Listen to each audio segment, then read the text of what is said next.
Welcome back to the Blocks Have Spoken. I am joined here, as always, with Brett, and we are ready to talk about Survivor 50, Episode 10, aka Mr. Beast. Mr. Beast! Mr. Beast! Alright. I know for a lot of these episodes with the celebrity stuff, whether it was Jimmy Fallon or Zach Brown, we kind of talked all about that and then went over the episode, but I actually think I want to go through this one in chronological order. So, go Okay. from the start of the episode and make our way through. Yeah. Because the way I think about this, I don't want to say advantage, because it's not an advantage. This twist, the way I think about this twist, changes so much throughout the episode. And so we're going to get into it. Alright. So we start right on things off. Christian, rest in peace, is gone. We are still mourning the loss of Christian.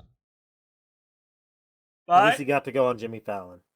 at least he did get to go on Jimmy Fallon, I guess. There is that. People seem to be mad at Rick for not playing his idol. So he decides that he's going to tell them that it's a fake idol. Yeah, what were your thoughts on that? As just a move. I mean, I don't know. I feel like it was a bad move because here's the thing. It's a question of which of these situations is worse. Is it A, people targeting you because they believe you have a real idol, or B, people knowing you don't have an idol, but that you successfully tricked them with a fake idol that makes your game better? Yeah, I think Joe got a confessional being like, because I mean, the Joe and Rick beef has been funny the whole season, but he Oh was my like, god. yeah, he's just talking about how he like lied to everybody. Like, he was not having it about hearing that he lied about the idol. You know what I just realized is really fun about Devons and Joe? You do Dungeons and Dragons, right? Yeah, yeah, yeah. Alright, hear me out on this comparison. You ready? Okay. Joe is a great example of lawful good, while Devons is chaotic good. Yeah. Both of them are heroes. I think they both have the ability to be the hero. I would not call either of them in any season they're in, the villain. hmm And yet the way they go about being the hero is so different from each other. So Yeah. just to finish it off, if Devons is chaotic good, for example, a player that's chaotic evil, probably I don't know, a fair play. Yeah, that was literally the first thing that came to mind when you were saying that sentence. Is fair play. Yeah, yeah. But whereas lawful evil, I would say coach. hmm I would say coach is lawful evil. Which makes it funny that Coach and Joe work together, but I digress, I guess. Yeah. Emily, I'm still confused is in the game. Yeah, she's hanging around a little bit. Ozzy doesn't really mess with her anymore. It's just kind of her and Rick versus the world at this point. Yeah, and it certainly seems like the two of them are on the bottom and that there is no shot in hell of them making it any further in the game. We'll get to that. Yeah, like 'Cause, what the could thing that happen? changes. Yeah, what could But happen? Rick brings up the good point, which is that when he was on Edge of Extinction, he's on the first 4 episodes. He plays, he gets fourth person voted out or whatever. At that point, Rick is a player where we're oh, he was kind of fun to see, but it's a shame that he got voted out. Yeah. And then he wins his way back into the Edge, and I'm trying to remember. I'm trying to remember who I wanted to win that Extinction Challenge when I first watched 38. I was probably rooting Because for one of the returnees. I don't remember there was who was only still one, left in the only game. Aubrey was there. Yeah. If I remember correctly, and the fact that I can remember season 38's pre-merge this well is baffling to me. But if I remember, you have Reem, who is hilarious, but I don't think a good Survivor player. So I was like, Yeah. she's not going to win. You had, was his name Keith? I have no clue. I think his name was Keith. He wasn't that interesting to me. You had Chris, who, later on wins. Yeah, Spoiler. of course, of course. Did not want him to come back. Didn't see any interest in there. Devon's I enjoyed. Aubrey I was a big fan of. And then isn't it just like Wendy and that's it? Just those six? I think so. So I probably was rooting for either Aubrey or Rick to win that. Yeah, I don't. It's weird because like I mean I've only seen the season once and it was like on a binge. Same. But I've not rewatched it. I will I say only saw it live. I went into that season knowing like I had been spoiled on like kind of what happened at the end of it, so I enjoyed it probably a lot more than like the regular viewer probably views Oh that my season. goodness. Because I know I'm telling you, rewatch the season. I guarantee you will enjoy it so much because you already know the bad thing that happens at Mhm. the end. So like you're prepared for it. You know what I mean? Like I was prepared for it, so I didn't hate it. But like what I was trying to say is I don't really remember much about Rick in the pre-merge, but I do remember Rick after he came back. Like for sure. It it was only in the last like year or so where I realized that my opinion of usually I do a very good job of separating my opinion of a winner from my opinion of a season. Hmm. And it occurred to me that season 38 was one where I was having a really hard time doing that. Yeah, And I yeah. think the reason was simply because if Chris wins the way he does, then what's the fucking point of watching 9 episodes? But Yeah. like, I do think back to like some of my favorite moments of that season. Also, not that this is a podcast on Edge of Extinction, but I will say also, even watching the finale, I think Gavin should have won. Yeah. Gavin played a phenomenal game. It was and I will also say this. The game Gavin played in 38, I think is the exact same game that Tommy uses and wins with in 39. Yeah. So it's like, are you, like, you switch Tommy and Gavin wins 39. Yeah, I no. truly believe that. Gavin 100% should come back at some point. I want to see him return. I know That is my pitch. Him and Rick are still good buddies. I know that. Like I That see them online talking a lot. I know they're still really good friends. That's my pitch. Back to season 50 now. Anyways, so I would say that being said, Rick now feels like he can play almost like he did when he came back in Edge of Extinction. Basically, kind of just being like, well, now I feel like I'm playing with house money, so fuck it, we ballin'. Yeah. Which, like, as a fan, it's certainly entertaining to see. I don't know if it's really a good strategy. No, no. I mean, I think Rick Devens is the type of guy where like he'll be anything but boring. Like I don't know. He seems like the guy where he's that like they put in a fake idol like episode 2 or whatever that was. Like he's here to make good TV, and I mean he is succeeding. Good gameplay or not, he is the succeeding. I would argue, though, that the fake idol is not only good TV, but also a good True. strategic move. Mm-hmm. Like, there's a big difference between being an entertaining strategic player and being a player that doesn't give a shit about winning and only wants to be seen as comedy relief. Yeah. Typically, the players that fit into that latter category, where it's like abundantly clear that they don't give a shit about even trying to win, they just want to be seen as like a big character, those people usually tend to piss me off. Yeah. Like, good example, maybe you would argue with me on this, Philip. Philip, I yeah. don't like watching Philip. I thought you were gonna say Q, and then I would have argued with you. And you Q probably would say the same thing, but we don't have to go there. We don't have to go there.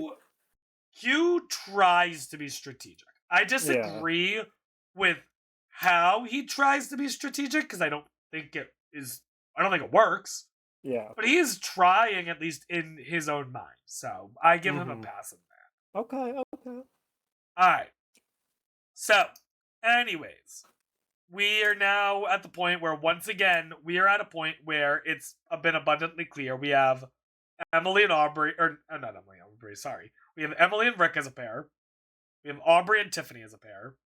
We have the group of three of Stephanie, Joe, and Jonathan.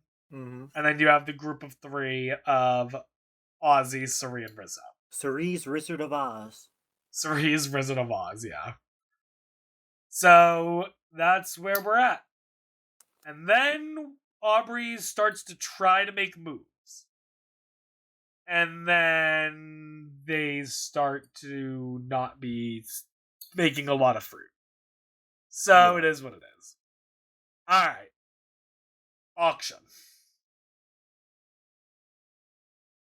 We're back. I love it. I love an auction. Yeah, I know. I'm so glad they brought it back. I think what was it, Oh, yeah. season 30? Or like season 30 is the season I think they use as the example of like when people were just trying to game the auction, and that's why it went away. Season 30 was the last auction Yeah, for a because long time.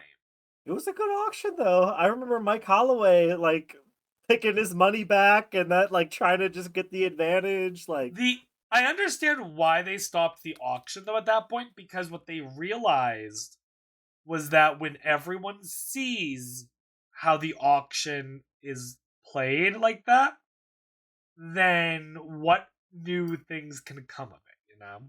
yeah. So I understand why the auction was kind of retired. I think it still should have come back at some points. For example, I don't know, throw it in Game Changers. Why the fuck not? Mm-hmm. Give us But something. Give us something. yeah, give us something to watch in Game Changers. But all that being said, though, they decided to not go with the way they had been doing the auction in the new era. They decided instead to kind of more revisit the old era auction, but with like the tiniest bit of a twist to it. Yeah. And I'm still a little confused by this. I'm gonna be honest. So, first of all, every item is either comfort or chaos or comfort and chaos. Yeah. It seemed like way too many items were just comfort. Yeah, I mean, even the chaos was like Aubrey had to eat the little grubs, and then there's something Jonathan had to do. I'm trying to remember what he had to eat something weird too. Yeah. Which I mean is like okay, chaos, but But what item did they get that was just chaos? Because I thought it was comfort or chaos or comfort and chaos, but I don't think there was a single item that was just chaos. no, because I mean Aubrey had to eat the bugs to like get something. It was something like that. Like she had to eat them in order for like somebody to eat. Like there's a good thing and a bad thing. I don't like maybe Mr. Beast ultimately is the bad thing, but even he comes with a good thing later on. So I Well, don't no, know. because his good thing comes with the letters from home.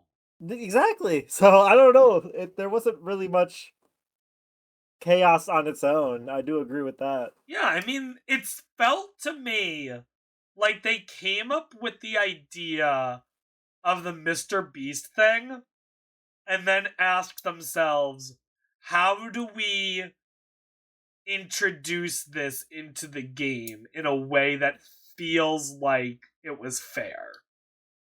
And basically what they did, this is like me putting on a tinfoil hat here, okay? Yeah. Is I think the order of operations goes something like this, okay? Mm-hmm. So we had talked before about who contacts who when it came to the celebrity stuff. Does Survivor reach out to Mr. Beast? Does Mr. Beast reach out to Survivor? I'm not going to worry about that right now, okay? Mm-hmm. But I'm going to say at the very least that the first thing that happens is that they connect and they start talking together, okay? Yep. From there, the idea of him doing the case is created, and they come up with how it's gonna work. Now, Survivor realizes that if they forced this to happen at a tribal council, that the players and fans would be fucking outraged, right? Mm-hmm. Because that is a massive change to the game that the players had no agency in. So Yeah. Survivor says, all right, how do we make a situation where the players technically have the choice to make it happen or not, and we just like manipulate the shit out of them so that they make it happen? Letters I from know. home. Letters Well, from no, home. I'm not even baby. at the letters from home yet. Oh no. Okay. No, we're not there yet. They say, I know, we have to put a bunch of good things in front of them. Because in psychology, it is shown that if you get someone to say yes to something small, they are much more likely to say yes if you ask them something a little bigger. Okay. So they say, okay, what if we start with them making small decisions? And those small decisions reward the players. That would create this Pavlovian response where we give them something, they take it, and they are happy. We give them something, they take it, and they are happy. And then, when we do the bait and switch, they just take it, and now we have them by the balls because they made the choice and we can hide behind our little curtain. So how do we do it so that they have all these little things that lined up? Oh, what about the Survivor auction? We can fill the auction with all these good things. Remember how we used to have some bad things in the auction? Mm-hmm. We're going to take those out. It's just going to be good things. Only good things. But that might be a little too suspicious. So what we'll do is for some of the good things, they have to earn it by eating something a little gross. Which, if they choose not to do that, not a super big deal. Well, wait. The players are smarter than that. They're going to know that when we get to the big thing, that there's going to be a big risk associated with it potentially. What is the biggest risk that they are likely going to think of? Oh, I know. The fact that they might lose their vote. Well, what if at the beginning of the auction we just tell them, no matter what, you are guaranteed to keep your vote? Well, that's going to reassure them quite a bit, isn't it?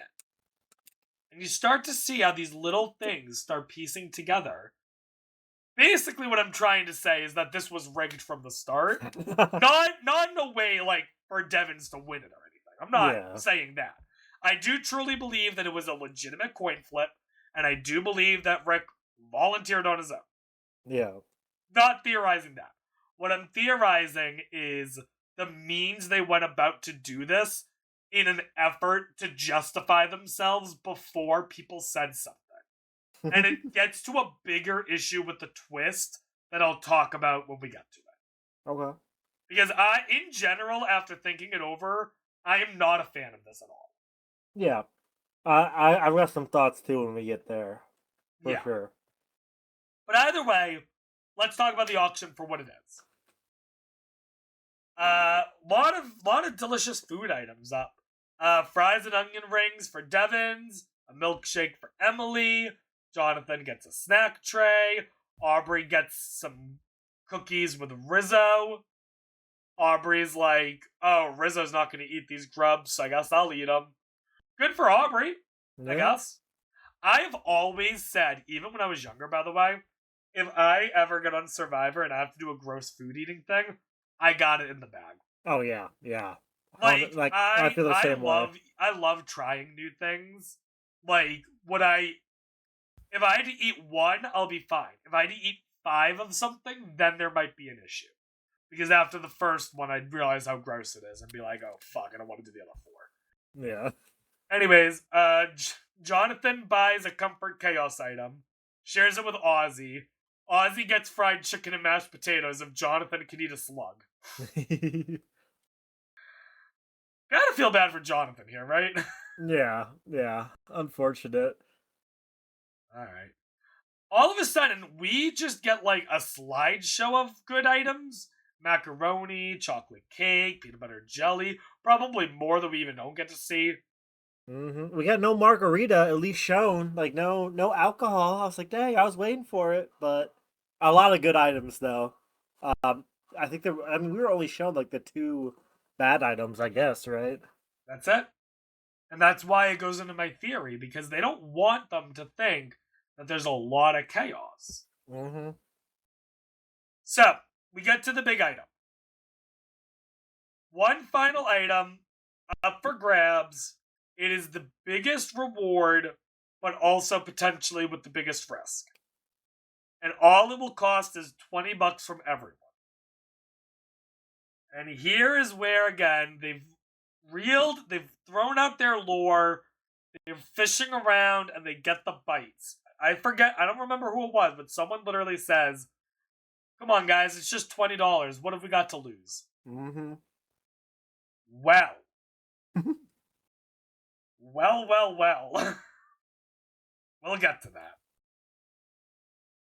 Anyways, they get their love letters, and then Mr. Beast walks up. I'm going to talk about the twist separate from Mr. Beast, because actually, Mr. Beast being here, I think, was actually handled very well. Yeah, I agree with that. Shockingly. I agree with that. No confessionals. Zero. No confessionals. Any talk he had was purely about Survivor. He didn't promote his own brand really at all. Mm-mm. Like, I think at one point Jeff might have said something about, like, Feastables, but that was Jeff saying it, at least, not him. So, like, I don't know.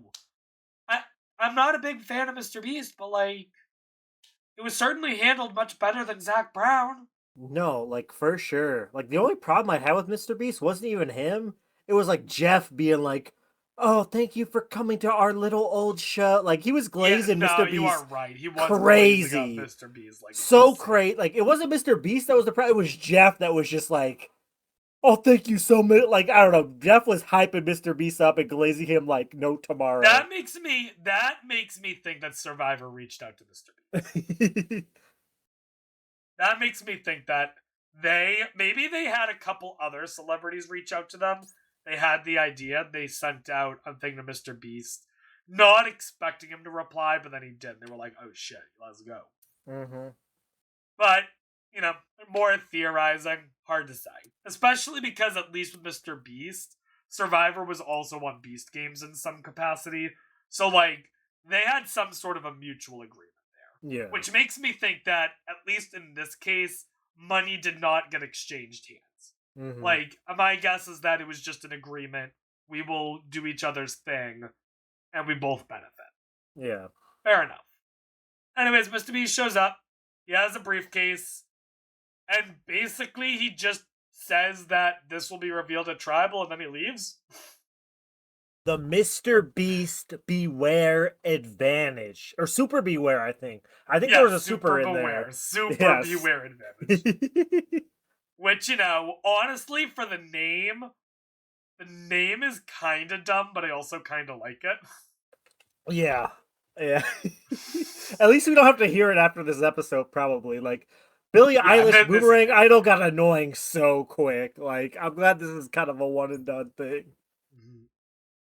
I agree. But yeah, the only thing I would say is, like, couldn't Jeff have just as easily said, there is an amount of chaos, however, this chaos will not be disclosed until Tribal Council, and then just at Tribal Council, Mr. Beast shows up? Like, yeah. I don't think, what was there to gain from having Mr. Beast walk up with the briefcase only to walk away? Like, does that just fuel more speculation, I guess? I guess, because, like, he didn't do anything. He just walked up, said, you'll find out later, and then, like, walked away. I mean, later on, Jeff is like, with all this chaos of the vote, he's like, this is all because of Mr. Beast, which I don't really think is true. I think the vote was shaping out to be something you think so? I don't know. I feel like it was very interesting beforehand, but I don't know. At the very least, I felt like the chaos was caused by Mr. Beast and Stephanie trying to scramble. Yeah. Like, maybe they all were gonna do Stephanie as a backup plan anyway, but, like, that didn't stop Stephanie from trying to make something happen. You know what I mean? Okay. Yeah. But right from the auction, which, by the way, as you mentioned, Saria ends up getting sick at this auction. Yep. Yep. Also, you want to talk about things not at the auction? Where was the shower? True. True. Ooh, no, I'm not going to ask that question. Never mind. Wild question to ask, not doing it on a recorded thing. Okay, so right from the auction, they have to go to immunity challenge, which is fucking evil, right? Yeah. Like, these people just ate so much, Cerise's throwing up, and now you're making them do this challenge? That's evil as fuck. I will say the challenge didn't seem. It was just them balancing the ball, right? So it didn't really. At least it wasn't.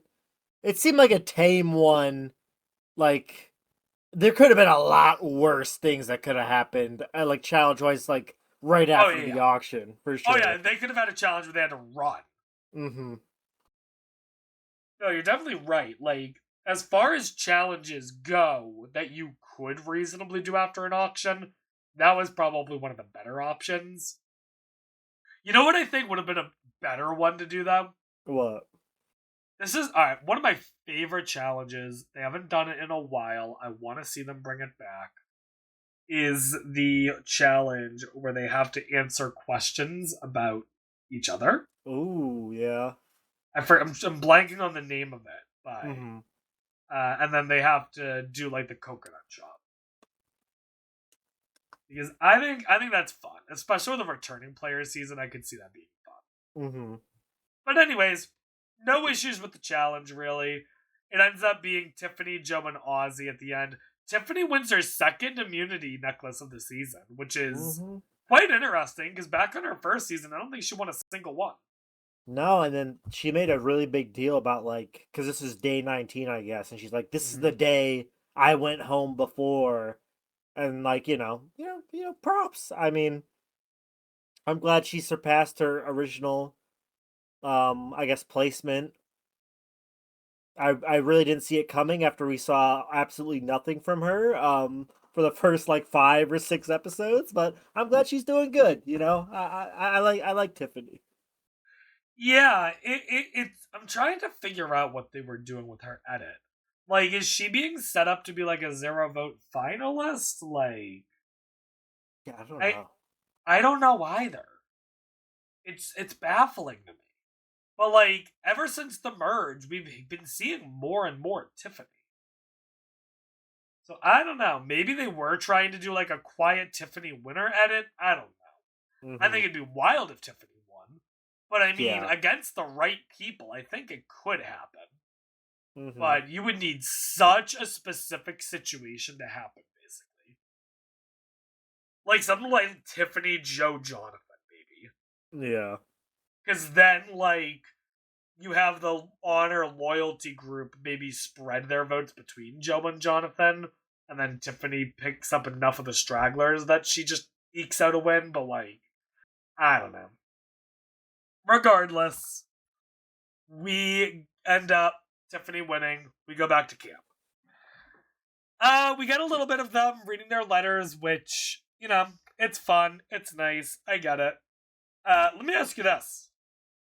This is the first time, I think, since Winners at War that we saw love letters. Is that right? The letters or what? Yeah, have we seen loved one letters in New Era at all? I think so. I think it's like at the Sanctuary they've done it before. No, they definitely have, because I remember specifically Survivor 43. Jesse gets his letter from home at the Sanctuary, and when he decides he's gonna flip on Cody, and they have that like crazy vote. So I think it's been a smaller thing, like 3 people at the Sanctuary get their letters. I don't think like everybody has gotten them though. It's usually like a couple people. Okay. Either way, I think that it's awesome for the players, and I also think that as a viewer, I don't like it. But I'm not saying, like, get rid of it. If you want to keep it in there, I'm fine with it. Some people really, really watch Survivor for, like, these moments where you get to see someone conquer something that they were struggling with, and Yeah. you know what? More power to them, I guess. I don't know. For me, I would take an actual, like, the loved ones being there That over a letter. that I was gonna bring that up. Like That's more fun, at least. the letters are cool, but like I'd prefer just bring the actual loved ones. All Like I right. feel like that makes for better Let me content. here's the tier rank. You ready? Mm-hmm. You have the letters, right? Yep. Then you have bringing the loved ones there. Mm-hmm. Then you have what they did in, I believe it was like Heroes versus Villains, where you have to do a challenge with your loved one. Yeah. I remember the Colby yelling at his brother. That was amazing. And I genuinely do not remember what season this is. And usually I do a good job of remembering what season does what. I remember there was one season, it was an old school season, where the loved ones had to compete in a gross food eating challenge. Oh, I couldn't tell you the season, but I do think I remember that. I'm trying to remember. I might try to look into that later, but I cannot. That to me feels like something around like Tocantins, maybe. I don't think it was Tocantins, to be clear, but like maybe like something like Samoa or something. No. Yeah. I don't know. I'm gonna have to look into that later. Yeah. Either way, also, before we actually leave the letters, did you catch what Cerise said? I know she was talking about her dad. Her dad had like never written her a letter or something like that. Right. To which a lot of people are like, oh my god, this means a lot to Cerise. Her father wrote her a letter for the first time. And I'm over here thinking, wait a minute. Cerise has been on Survivor how many times? And is her father never wrote her one letter in any of them? Because like the charm. Surely they had loved ones' letters in like Panama, right? Yeah, or Micronesia. No, yeah. I know they had a loved ones visit on Panama for sure. Maybe they did a visit and not a letter. I don't know. That is kind of like wild. surely, like even like Game Changers, I think they would have done like the letters. Like, it just blew my mind. I was like, what's going on there? Surely this is not the first time Cerise has gotten a loved one's letter on Survivor. Yeah, so I don't know. Maybe the first time it was her husband, but like maybe for like a future season, she was like, or they were like, you know what, we should have someone else write it this time. I don't know. I don't know how that works. Just thought it was interesting. New Cerise lore after like 5 seasons, we're still getting new lore drops. All right, and now we get into the game. And like, do they even come up with a plan? I don't know. Like Jonathan starts off wanting to make a big move. I guess he's trying to like shake things up. Wants Ozzy out. I don't know like how real that was to like being a thing that I don't know because they go through like 30 plans in this span, so I don't know how real any of these plans were that they showed. Yeah, like so many names were thrown out, including, if I remember correctly, Tiffany's. Yeah, I think so. Despite her, being safe. Don't know how that worked. Either way. Yeah, it is just a big old clusterfuck. And yet there are some people who seemingly are just not even being discussed as a target. So here's my memory of it, and I want you to let me know if I'm wrong, okay? Okay. Stephanie obviously was talked about as a target. Yep. Rick was. Yep. Emily was. Ozzy was. Yep. I believe Cerise was. Yeah, I think so. I mean... Tiffany had immunity, so she couldn't. I think Aubrey was. Yeah. And then I don't know if did Joe, Jonathan, or Rizzo ever get targeted? I don't think Joe did. I don't think Jonathan did. I don't remember Rizzo getting talked about. Maybe it was a throwaway, like in one scene, but I don't really remember that. So I'm looking at a little bit of Inside Survivor. Apparently, at one point, Rick tried making a plan against Rizzo instead. So I guess Rizzo's okay, name was thrown out at one yeah. point. Yeah, it is like every name except for Joe and Jonathan. Which, the fact that Joe and Jonathan's names aren't coming up, I think tells me that people are not viewing them as like a threat to win. Yeah, Which is interesting because even if they're not a threat to win, they're a threat to win challenges. true. Like, wouldn't getting rid of, I don't know. I guess if you get rid of them though, like, then the strategic players who are good at challenges could start doing better. Like Ozzy, like you need Jonathan and Joe to keep Ozzy away from winning, I guess. Yeah. So that when you're ready to take out Ozzy, you can. Because if Ozzy started comping his way to the end, they'd be fucked at this point. Mm-hmm. With an idol too, like. True. I mean, yeah, they gotta take a shot at Ozzy, like, now. Seriously, I don't know what Ozzy's ability is at making fire if it came down to it. I'm willing to bet pretty fucking good, though. Yeah, I mean, his name's been brought up the last two episodes, so people are kind of seeing it, but like nothing's really panned But out. everyone tells Sari! That is true. I think one of the biggest parts of this scramble was Joe randomly telling Sari. I think it was What about the how fuck? Why do these people feel the need to tell Sari everything? Joe telling Sari is crazy too. I think I some exit press. I remember seeing. I think Stephanie was pissed off that Joe told her that. Cause I think Well, yeah! Joe Joe. blew up her spot! Yeah, because that's when Sari really kind of turned against Stephanie. I don't know if Stephanie would have been the vote if Rick hadn't, saved himself, but I think that secured Stephanie being the vote for sure after, like, Rick was I safe I eventually. genuinely might believe at this point that out of all 24 players who played in this season, Joe might actually be the worst player. I am. I'm not going to argue with you. I think he strategically is terrible. I think he makes it far just because he is like a truthful person, I guess. So usually he's a good alliance member, except for he kind of messed up Stephanie's game. So I guess He not he doesn't fucked even up have so that. much. Yeah. It's just so bad. It's a train wreck all over the place, dude. hmm So like, I don't know. Is there even anything else worth talking about while they're on the beach? Because like, we literally go to tribal and it's like there's 40 minutes left in the episode. I know. I was like, what is about to happen? It was just wild, you know. hmm So I guess we just go to tribal. Yeah.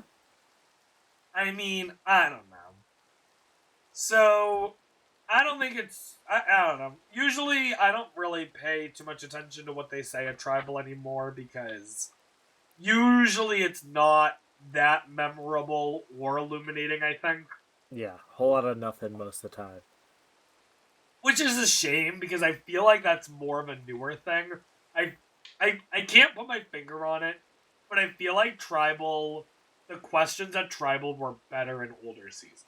Oh, for sure. I know. I Like, don't know. I don't know in what way, and it might just be memory of things. But like, I don't know. I feel like the way tribal councils were either edited or the questions Jeff asked were better. Like, I'm not talking like old school because they were kind of rough in the first few seasons as well. yeah. But like I would say like from seasons like 15 to like 25 is like the hot spot for like tribal councils. Yeah, no, I agree. I know, like online, people will say like the newer era tribals is just kind of like a metaphor off. Like they just like Maybe Jeff that's what loves it his is. Yeah. metaphors of like, Yeah, maybe that's what it is. and it's like okay, I don't really care about any of these metaphors. Like I used to love like people actually talking about the game and like I don't know, because I do agree. It nowadays it's like most of the time they don't say anything that matters like at all. It's just a bunch of yapping before we get to the vote, which is unfortunate. Mm-hmm. And it's a shame because there are times where someone will say something that causes some crazy shit to happen. I mean, I know the one that comes to mind immediately for me is just straight up stick to the plan. Mm-hmm. But I mean, there's other ones I know as well. There's friggin' one of the early Braun tribals in Korong, where I don't remember her name. Do you remember the tribal I'm talking about? Where the Braun tribe is like down to 5. It's going to so clearly be like 4 against 1. But then like one of the 4 fucks things up beyond repair and is taken out instead. Was Michaela on that? No, Michaela. No, That was Michaela 33. was That 32. yeah. Okay, okay. No, I'm trying to I'm trying remember. to. Yeah, I'm trying to remember. I don't remember their names though. But either way, my point being is that like you don't get a lot of those moments. Mm-mm. All right, let's get to the case. Okay. So the way this works is simple. One person has to flip this coin tonight. If they called it correctly in the air, then they are safe at that tribal council. Get given an immunity idol. No sense in calling it hidden. It's not hidden. True. And the prize money is double. If they're wrong, they're voted out of the game. Now here's the problem. And then, if they cannot figure out a way to get someone to flip the coin, they draw rocks to make it happen. Yep. Alright.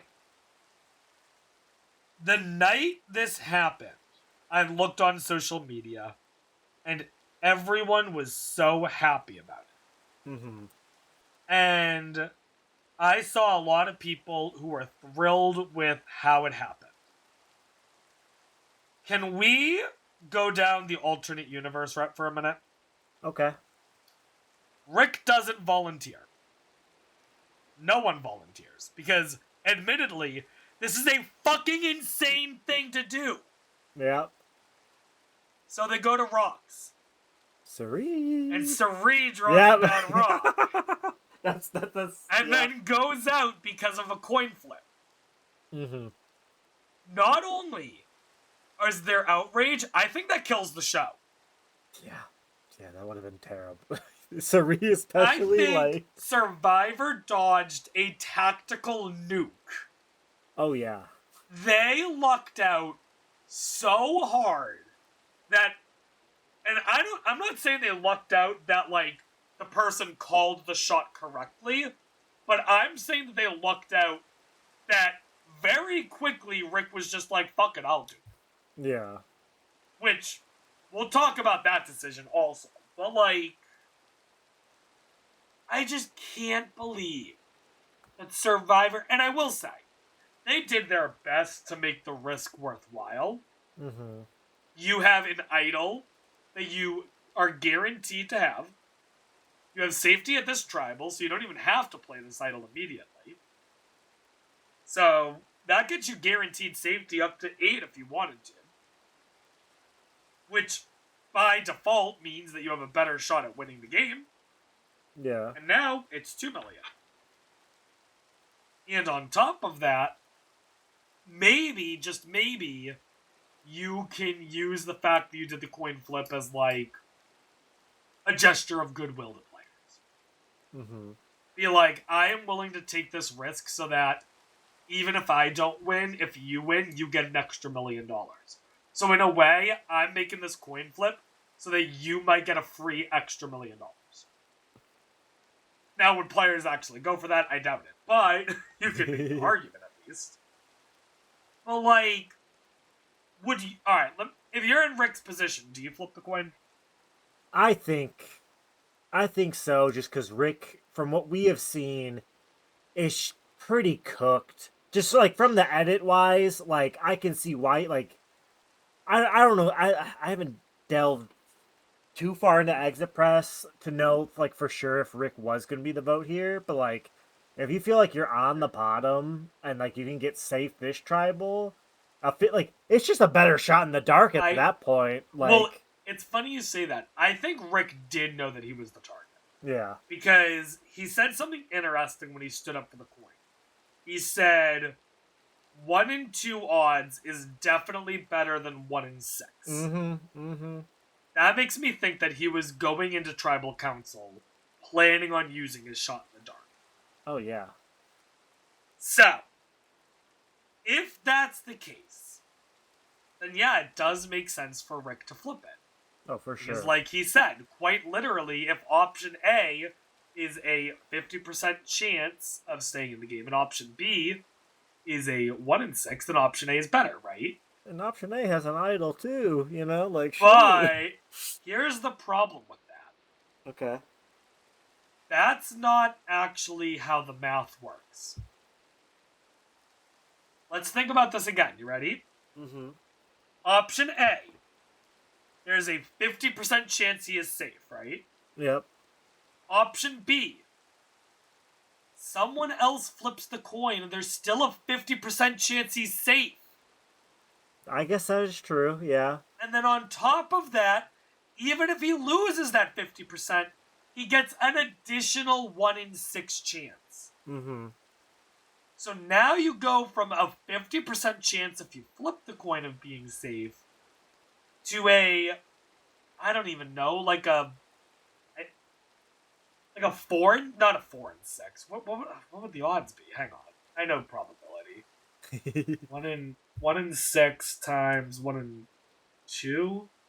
You'd have to do like a 1 in 2 times 5 in 6. So it'd be 5 in 12. It's like a 7 out of 12 chance you're safe. Yeah. Like, I don't know. I think he's better off not volunteering, and if someone else flips it and they get out of the game, congratulations, now you've made it an extra round. Do you have an idol? No. But the game changes every round. Then, on top of that, even if you draw a rock, maybe you end up having to flip the coin anyway. Who knows? Mm. But I feel like Rick made the wrong decision. Now, it worked out for him. Don't get me wrong. I'm sure he's very happy with the decision he made. Yeah. But I feel like he made the wrong decision. Okay. I mean, I see the logic there for sure. I think the deal was so enticing for somebody on the bottom where it's like hard to think in the moment to not do it. So like I don't fault his choice whatsoever. Like if you think you're going home, I'm gonna go up and do that. Like it's a really close chance because it's like a 6 in 12 chance of being safe and you're given an idol, or a 7 in 12 chance you're safe and you're not given an idol. Mm-hmm. Is an idol worth an extra 1 in 12 chance of being safe? Maybe? I don't know. Yeah. That's kind of a weird thing to have to think about, isn't it? Mm-hmm. But, yeah. I'm not a fan of this. I hope this is the one time they do it. Oh, yeah. I don't think they'll do something similar again. I hope they don't. So, my, opinion on the twist, I think Survivor got the single best, the reason people are saying it was good is because we got the best, television, outcome. Mm-hmm. I think nuclear option, they draw rocks, Suri gets outrage, like crazy. I think people would still be mad. If Rick doesn't hit it, I think there is still people online saying it's a bad twist. Because, people are getting voted out by flipping coins now. I think the fact that it went how it did is why people are like, oh, I didn't mind the twist. Man, if he flipped the coin and he goes out, if somebody else had to flip it and went out, people would be so mad. Survivor, I think you said earlier, dodged a huge bullet because this twist is not good. If it lands on tails and he goes, I am pissed. I see why he did it, but in fact, here's the way you know that the majority of people are basing their opinion on the twist on the outcome. Because while people were talking about how awesome this twist was, people hated the week prior when Jimmy Fallon does his thing, which arguably was less bad of a twist. Yeah. But they were mad because that one we did get the bad option where Christian gets taken out. Like, you can't judge your opinion of a twist based on the outcome of the twist. You have to judge it based on what the worst possible outcome is, what the best possible outcome is, and how well balanced they are. I think that Survivor got very lucky with the way that things shook out. So lucky. And I think that I hope that they reconsider making very, very bold moves like that again. It could have ended so much worse. The reason, it's funny, while it was happening, I was standing up because I'm like, oh my god, if he goes home from a coin, I'm going to be so mad. And then my girlfriend checks her phone and is like, oh, there's 20 minutes left. I'm like, oh, I wish you wouldn't have told me that. Because now I know he's safe. Okay. That's the other thing I actually wanted to talk about. I'm glad you mentioned that. Yeah. Because this is something that I've been thinking about with Survivor for a long time. But unlike everything else about Survivor, I actually don't know how to fix this problem. Yeah. Way too often, the outcome of certain things is spoiled by the clock. Yep. For example, if you know that it's going to be a close vote, and Jeff is going to read the votes, and there's still 12 minutes of the episode left, I'm already thinking, oh shit, it's a tie vote. And then you have this where it's well, there's 20 minutes left. I guess Christian's safe. I mean, but week 1, too, with Kyle. That? I don't know. I mean, I have an idea of how to solve that. Now, let me be clear. The way that I'm proposing does not in any way work for the actual show Survivor, okay? But, as people I'm sure know, I am recording my own Minecraft Survivor. In fact, we just recorded it. But one of the things that I am thinking is, what if, at the end of episodes, I just put in, a random amount of just black screen time? Yeah. And, sometimes it's 30 seconds, sometimes it's 6 minutes. It's just black screen, nothing's happening. Because then, people see how much longer is in the video, and they're like, wait a minute, what's going to happen? Just saying. No, I mean, saying. It's a ballsy move because, if you're trying to make money on YouTube, you never want to do something like that. No. Because it makes it look like people are shutting your video off without finishing it. But, I don't give a shit. I'm not making money on my fucking Survivor shit. So, yeah. I might try it. I might try that and see if it works. And if people are like, that's fucking stupid, Rob, then I'll stop doing it. But, yeah. No, I don't hate the idea. It's really funny you bring that up because, way back 10 years ago, even longer, this is something people would do. I don't know if you know what a Minecraft UHC was, but way back in the day, I had heard of it, but I don't know anything about it. Way back in the day, it was, I'm not going to go into super detail, but people would post episodes, right? Everybody would post episodes on the same day of their perspective, and then there's PvP involved, so if you died, obviously your perspective's done and your episode's over. But what people would do was they would put black screen to fill up the 20 minutes of the episode, so that you didn't click on their video of their perspective being oh, they died this episode, they're just gone. So that is something that I know has been used before in a very niche little community. Well, that's funny that someone else had the same idea because of the exact same problem. I'll have to look into that and see if what the comments section says about it. Yeah. Because I mean, to me, and again, but even then though, going back to the actual Survivor, what can they do? Yeah, I don't know. I mean, here's what I think they can do. Okay. Mm-hmm. First of all, the majority of episodes don't need to change. The majority of episodes are fine the way they are because the majority of the time we are not expecting there to be a something that might happen that would increase the length of the episode, right? Yeah. So once in a while, not often, but just a couple of times, instead of ending the episode at tribal, show them going back to camp, doing a couple confessionals, walking up to a challenge, fade out. Okay. Because then it puts a little bit more material into the episode. Does it would definitely feel weird, but it only feels weird because they don't do it. You know what I mean? Yeah. Like, if they Yeah. started doing it, it wouldn't feel as weird. And then, there's an argument of, oh, but what if, but there's argument A, oh, but that means there's less time to show strategizing for the prior vote.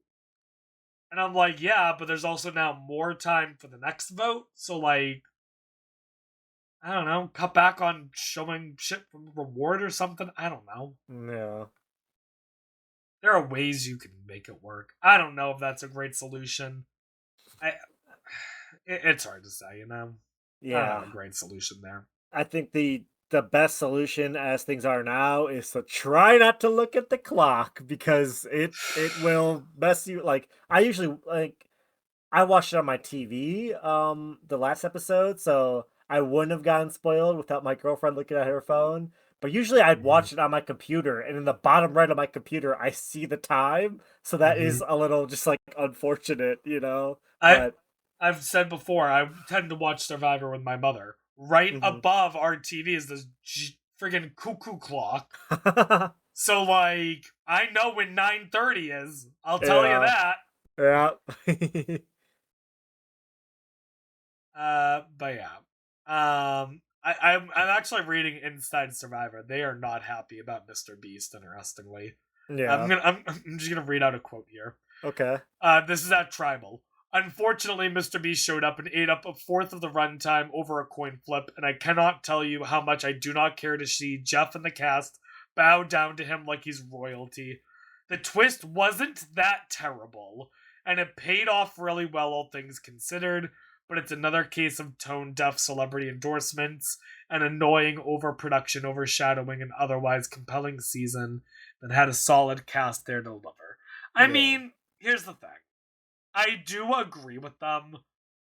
Like, if you gave me the option of including celebrities or not including them all the time, 100% of the time, because including them is just weird and stupid. But again, separating if you're gonna have a celebrity thing, the way Mr. Beast was done is, I guess, tolerable. Is the way I'll phrase it. Oh yeah, him over. I don't remember who put it in our little group chat of Survivor 50, but we had like the ranking of like the cameos, and I think Mr. Beast was 100% above Zach Brown because at least he didn't cut into actual. Yeah. I mean, but if we're talking like twist wise, I mean Zach Brown's thing wasn't even a twist. I'd rather have something like Zach Brown happen just because it doesn't impact the game. But yeah. I think if you asked me, rank the twist. Ignore the celebrity involvement. Ignore the outcome of what happened. Yeah. Rank the twist for what it is, okay? I think you have the best one is the Boomerang Idol. Yeah, I agree. In fact, I will say this. I want the Boomerang Idol to return. Yeah, I'd love to see it actually I want them to just call it a Boomerang Idol. Just call it a Boomerang Idol. I'm going to lose my mind if I hear people in future seasons continue to call it a Billie Eilish thing. But, it's a fun idea. Also, don't make every idol a Boomerang Idol. No, just a couple of them. Or, have it be something you get on a journey or something. I don't know. Anyways, next best thing, by default, I guess, is, Zach Brown reward. But I mean, if you take the celebrity part of it out, it's basically just a reward. Yeah, it doesn't Which affect the isn't- game at It least. doesn't affect the game, but it also isn't a bad decision. I don't know. I could actually, you know what? I'm changing my mind. I think that the Jimmy Fallon thing can work well with a couple of tiny tweaks. So I would put that over the reward, actually. Yeah. Because I'm fine if that comes back as long as they do a couple of little changes. I think it's fine if it, like, as long as they take out like announcing it. I don't think it's that bad. Like, I don't think it would have been as egregious. Like, if you, like you said, if you change a couple things about it, I wouldn't be as mad about the whole twist. And also, like we said, we just got like the ultimate worst outcome from that twist. You know what I mean? I don't know if it's the ultimate worst outcome still, because I still believe that Christian was going home regardless. Yeah. I think the absolute worst case would have been if, like, Christian was going to be safe, but that made people want to target him. Mm-hmm. Like, yeah, that probably did make it easier for people to target him, but I don't know. But yeah, and then, I don't want to see this briefcase ever again. No, I agree with Mr. Beast thing being in last. It was probably, I mean, besides the Billie Eilish thing, best TV outcome. Like, I mean, maybe above the Billie Eilish thing because it didn't ultimately result in anything. Like, nobody got their idols boomerang back. Like, it was good TV just because of the outcome, but it's just such a terrible twist that it needs to be a last. Oh yeah, no, the coin out. If you want to talk about the outcomes of things, the coin was the best outcome by far. Mm-hmm. Funny enough, the next best outcome is probably the Zach Brown reward. Yeah, because I guess if you take out Zach Brown, like, you get to just see people eating and socializing and bonding. Which, don't get me wrong, I enjoy seeing that. But like, the Boomerang Idol's a little disappointing because you don't get to see it actually play out fully. Yeah. And then it's depressing that Christian goes. Yeah. But yeah. Anyways, Rick flips the coin. Hey, it's safe, and now we gotta vote someone out, and it can't be Rick. And also, by the way, when Jeff handed Rick the idol immediately, right? Part of me was like, oh shit, they're targeting Emily, and he could play it right now on Emily. Oh. I didn't think about that. He holds on to it. Emily's not targeted, it is Stephanie. What's the point of taking Stephanie out? I don't know. I mean, I guess you say Cerie's name, you die. That's like the common theme of the season. But the thing is that it wasn't Stephanie that did it, it was Jonathan. Yeah, I would like to... What is the point of her also like it wasn't me that said all this, guys, but like not outing Jonathan? Here's my thinking. Okay, here's my thinking. Is that they knew that that someone out of Joe, Jonathan, and Stephanie threw out the name Cirie. And of the three of them, it would make the most sense for it to be Stephanie. Just because of the three of them, the perception is that Stephanie is the most strategic of the three. Yeah. The thing is that Jonathan is playing a much more strategic game than he was on 42. Mm-hmm. I don't know if it's enough to be a winning game. I doubt it. But he's playing a better game than 42, and it's not even close. Yeah. Which, I can't say the same for other players. Actually, is there anyone still in the game that I think is playing a worse game than they have in the past? I don't think so.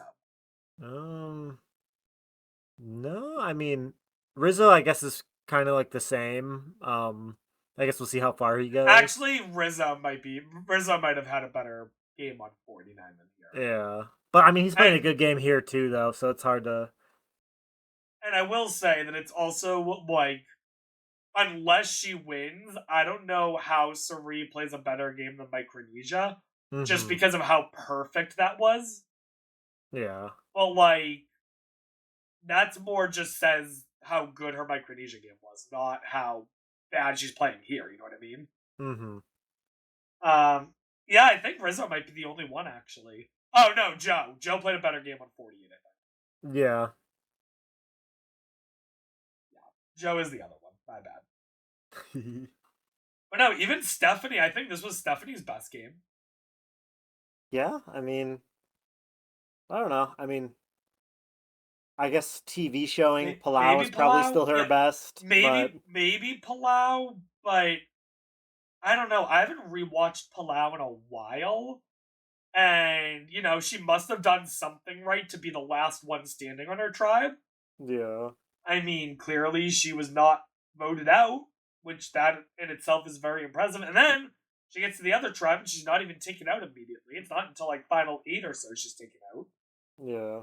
So like maybe her Palau game is better, but not by a lot, I don't think. Mm-hmm. You're also talking very different seasons. Palau, there's no advantages. Yeah.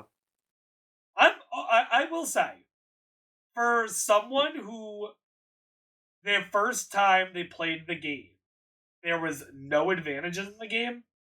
Stephanie adapted to the way of New Era very, very well. Oh, for sure. Like she survived. Like I remember back in the I don't remember. It was after like a tribe swap. She was on the tribe of Christian and all them, and we're all like, "Why isn't Stephanie going home?" But no, I mean she stuck around. I guess had a good kind of social game with the people and just kind of was a good number. So I'm she did trying to good. think, because alright, if we think about players who came back to returning players seasons, where the last time they played was like a long time ago, right? Let's say Hmm. like season 20 or earlier, okay? Yeah. Most of them don't do well. The only Yeah. ones that actually do well is, I think, Stephanie. And then in Second Chance, Kimmy. She did make it far. I do remember that. Kimmy made fucking baller moves. It's just that unfortunately at Final 6, the game caught up with her. And at that point, because of the weirdness of that tribal, she was sent home by default. Yeah. It was a weird tribal, but Kimmy played a fucking good game. In fact, I'm surprised. Alright, I just realized this. I'd never had this thought before. Now that I have it, though, I'm fucking pissed. You ready? Mm-hmm. How the fuck is Jeff Varner on Game Changers instead of Kimmy? Kimmy absolutely should have been on Game Changers instead of Jeff Varner. Yeah, I mean, there's probably some other choices on there she could have been on there over too, but that one specifically is crazy. Kimmy was phenomenal in second chance. Now maybe she said no. Maybe she was like, you know what? I came back for a second time. I'm done now. I don't know. But Mm-hmm. like Kimmy was good in second chance. Yeah. But like winners at war, you have They any winner where they were old school, they went out immediately. yeah, they got purged. I mean, Ethan didn't do well. Amber didn't do well. Rob didn't do well, and even Rob didn't do well. It was Sandra like didn't do well. it was like all of them. Like all of the Yeah. old school got massacred in the like Yeah. pre-merge. I mean, the only one that, and it's kind of hard because I don't know where you draw the line between old school, but like Sophie was playing fucking amazing. True. Like her. Kim was playing decent. Mm-hmm. Denise was playing decent. But like, I don't think I would call them old school. No, especially at the time, like where this is season 40, they're probably newer school at least then. Yeah. Danny, I was so excited for Danny World Winners at War, and Yeah. I was so disappointed. But I digress. But then, like, even you get to, but then you get back to here, and it's like Jenna's first out. Like now, Jenna's first out, not because she couldn't keep up, but because she fucking She got a little too overplayed much. like Yeah, insane. Which, she certainly was trying to play at the 50 speed, but like she needed to go from like a speed of 25 to 50, and she went from 25 to 200. Yeah. Whoops, mistakes happen. But yeah, I don't know.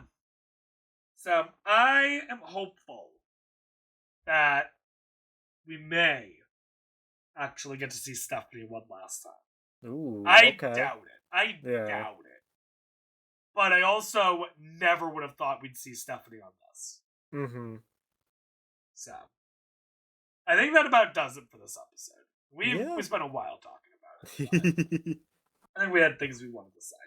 We're down to Oh, yeah. 9. You know, who knows what the fuck's going on. Yeah, I got no clue. Unless some crazy surprise happens, I think we're done with celebrities. Yeah, I think so. Until we see in a preview President Trump shows up, in which case I'm pulling out a gun. Might edit that out. We'll see. Yeah, I don't know. Hopefully we're done with the celebrities. Yeah, that's all I'm gonna say. I have faith. But yeah. Until next time, everyone. I hope you enjoyed listening. Thanks for listening. And we are getting closer and closer to the end of the season, which, by the way, when's finale? It's in like middle of May, I think. We're still at 9 players. Yeah, I think I've saw people. I think there's gonna be another double boot somehow, and that is the last thing that scares me about the season, I guess. Yeah, we'll see. I guess we'll keep an eye on that. Yeah. At the very least, from the previews, it doesn't seem like that's next week. So No.